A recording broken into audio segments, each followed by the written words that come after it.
자, 그럼 이제 우리가 혈구, 혈장에 이어서 혈액응고에 들어가도록 할게요. 좀 중요도가 떨어진다 이렇게 말씀을 드렸었죠. 자, 그래서 혈액응고와 관련된 건 간단하게 볼 겁니다. 그래서 우리가 혈액응고에서는 혈액이 응고가 되려면은요, 뭐 지혈의 과정을 보면 먼저 우리가 상처가 난 부위에 혈관이 수축을 해서요, 혈액이 좀 적게 나오도록 한 다음에 일시적인 지혈이 일어나요. 이거는 이제 혈소판에 의한 것인데 혈소판끼리 뭉쳐가지고 일시적으로 지혈이 돼요. 근데 우리가 조금만 건드려도 다시 터져버려요. 그 다음에 이제 마지막에 완전히 굳혀버리는 혈액 응고 기전이 이루어지는데, 그러니까 혈액 응고 기전이 발생하기 위해서 먼저 1단계, 2단계가 먼저 이루어지는 거예요. 그때까지 계속 피가 나면 안 되니까. 자, 그래서 3단계 혈액 응고 기전이 본격적인 혈액 응고의 시작이다라고 얘기를 할 수가 있는데, 여러분들이 여기에서는 혈액 응고 기전 정도만 알아두시면 돼요. 혈액 응고 기전. 그래서 그 아래 있죠. 박스 있죠. 그 박스 안에 있는 것만 잘 기억만 해두시면 됩니다. 그 박스 안에 내용만. 자, 그럼 이건 어디서 시작을 하느냐?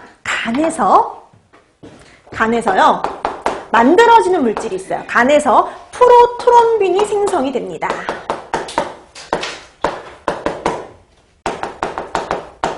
간에서 프로트롬빈이 생성이 돼요. 근데 여러분 앞에 보니까 프로라는 말이 붙어 있죠. 이런 것들이 이제 종종 나올 거예요. 뒤에 가면 앞에 이렇게 프로가 붙어 있다든지 뒤에 노겐 이렇게 끝나는 것들이 있어요. 뭐 펩시 노겐, 트립시 노겐 이런 것들처럼 프로레닌, 뭐 프로트롬빈 이런 식으로 프로 붙는 것들. 그래서 앞에 프로가 붙었거나 뒤에 이렇게 노겐이 붙은 것들은 아직 활성화되지 않은 물질들이에요. 아직 활성화되지 않은 것들. 그래서 이게 활성화가 되기 위해서는 앞에는 프로라든지 뒤에는 노겐을 떼어버려야 돼요. 근데 그게 저절로 이루어지진 않거든요. 그렇게 하기 위해서 또 필요한 것들이 있어요. 자, 근데 이거 가기 전에 왜 간에서 프로트롬빈이 생성이 된다 그랬잖아요. 간에서 만들어지는 되게 중요한 물질이 많네요. 혈장 단백질도 대부분 간에서 만들어지고 혈액 응고를 담당하는 프로트롬빈도 간에서 만들어져요. 근데 프로트롬빈의 생성을 도와주는 비타민이 존재해요. 그게 바로 뭐냐면 비타민 K입니다. 그래서 비타민 K. 자, 그래서 간에서 비타민 K가 프로트롬빈의 생성을 촉진해줘요. 그래서 간에서 비타민 K가 프로트롬빈의 생성을 촉진해줘요. 그래서 여러분 이 비타민 K가 담당하는 역할이 바로 뭐냐? 혈액 응고입니다. 혈액 응고. 그래서 비타민 K는요, 혈액 응고에 반드시 필요한 비타민이에요. 그래서 여러분 비타민 K 기능을 찾아라. 답 간단해요. 혈액 응고. 이렇게 기억하시면 됩니다.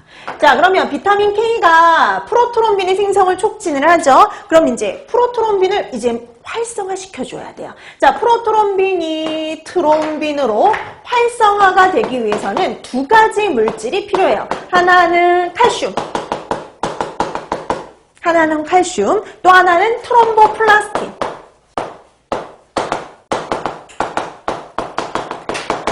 이 두 가지가 필요해서 칼슘과 트롬보플라스틴의 작용에 의해서 트롬빈으로 활성화가 돼요. 이 트롬보플라스틴은 다른 말로 트롬보키나제라고도 하고요. 그 다음에 요거 같은 경우에는 누가 갖고 있던 거냐? 혈소판이요.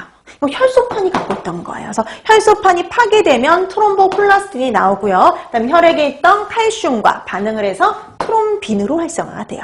그럼 이제 트롬빈이 마지막 작용을 할 거 아니에요. 자, 이 트롬빈이 어떤 작용을 하느냐? 근데 여러분 우리 지금 보니까 앞에서 혈액 응고를 담당하는 물질이 두 가지가 있었잖아요. 하나는 혈소판. 혈소판 아까 뭐 일시적인 지혈에도 관여하고 요 물질도 혈소판에 있던 거고, 혈소판은 중간중간에 이름이 나왔죠. 아직 이름이 안 나온 게 있어요. 그게 바로 뭐냐면 피브리노겐이요. 근데 여러분 피브리노겐 이름 한번 보세요. 피브리노겐 뒤에 뭐가 붙었어요? 노겐. 아직 활성화가 안 됐죠?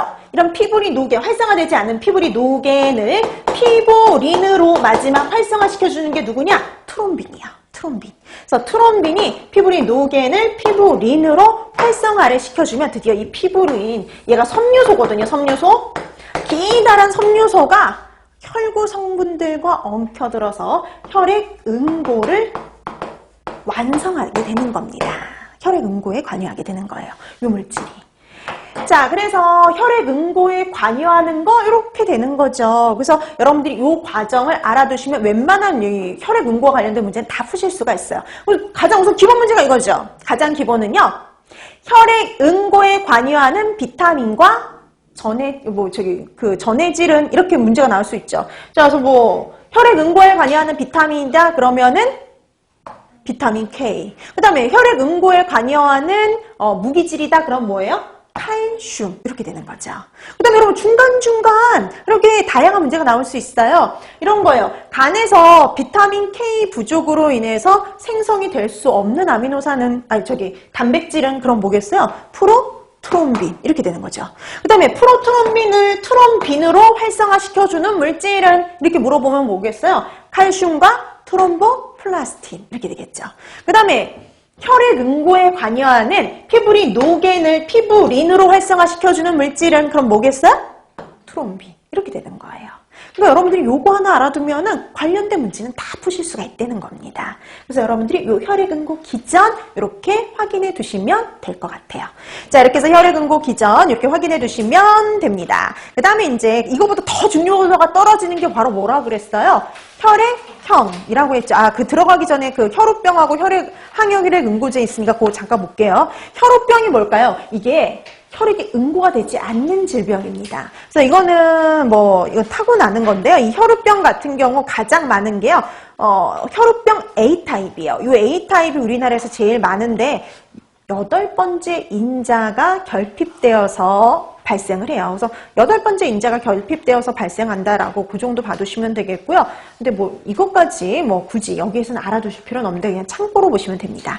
그 다음에 한혈액 응고제 나오죠. 이건 이름 정도만 봐두시면 돼요. 혈액 응고를 막아주는 물질 이렇게 봐두시면 되는데 그러니까 우리 몸에 있는 혈액이라든지 그다음에 우리가 혈액을 뽑아가지고 다른 사람에게 주기 위해서 혈액을 뽑기도 하잖아요. 그럴 때 혈액은 응고가 되어서는 안 되겠죠. 이런 혈액 응고를 막기 위해서 집어넣는 물질들이 있는데 우선 칼슘을 제거해주는 물질들이 있어요. 구연산 나트륨, 옥살산 나트륨, EDTA 이런 물질들. 그다음에 여러분 아까